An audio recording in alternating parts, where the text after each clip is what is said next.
আজ ১৬ জুলাই ২০২২ খ্রিস্টাব্দ, পহেলা শ্রাবণ, ১৪২৯ বঙ্গাব্দ, শনিবার।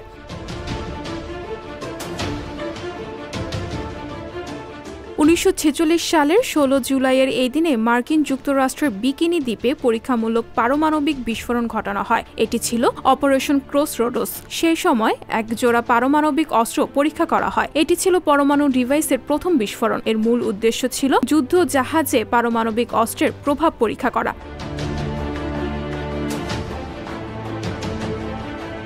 ১৯৬৯ সালের ১৬ জুলাইয়ের এই দিনে মনুষ্যবাহী মার্কিন নভোযান অ্যাপোলো ১১ চাঁদ অভিমুখে যাত্রা করে। এটি ছিল অ্যাপোলো প্রোগ্রামের পঞ্চম মহাকাশ অভিযাত্রা। এই অভিযানের অংশ নেন দলপতি নীল আর্মস্ট্রং, কমান্ড মডিউল চালক এবং চান্দ্র অবতরণ যানের চালক বাজ অলড্রিন।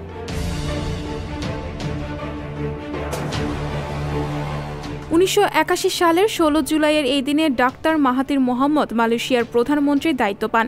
তিনি ছিলেন আধুনিক মালয়েশিয়ার স্থপতি। তার নেতৃত্বে ক্ষমতাসীন দল পরপর ৫ বার সংসদ নির্বাচনে জয়ী হয়ে সরকার গঠন করে। তিনি এশিয়ার সবচেয়ে দীর্ঘ সময় ধরে গণতান্ত্রিকভাবে নির্বাচিত প্রধানমন্ত্রী ছিলেন। ২০০৩ সালে ৩০ অক্টোবর স্বেচ্ছায় প্রধানমন্ত্রীর পদ ছেড়ে দেন মাহাথির মোহাম্মদ। এরপর ৯২ বছর বয়সে তিনি আবারও রাজনীতিতে ফিরেন এবং ২০১৮ সালে নির্বাচনে জয়ী হয়ে আবারও মালয়েশিয়ার প্রধানমন্ত্রী হন।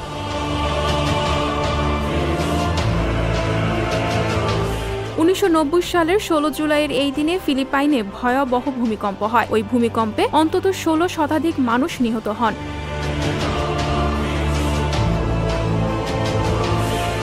১৯৯০ সালের ১৬ জুলাইয়ের এই দিনে ইউক্রেন নিজের সার্বভৌমত্ব ঘোষণা করে। ইউক্রেন পূর্ব ইউরোপের একটি রাষ্ট্র। ওই সময় একটি গণভোটের মাধ্যমে ইউক্রেনের স্বাধীনতার প্রতি জনগণ সমর্থন দেয়। ইউক্রেনের এই ঘোষণা সোভিয়েত ইউনিয়নের পতনে একটি বড় ভূমিকা রাখে। স্বাধীনতার পরে ইউক্রেন নিজেকে একটি নিরপেক্ষ রাষ্ট্র হিসেবে ঘোষণা দেয়।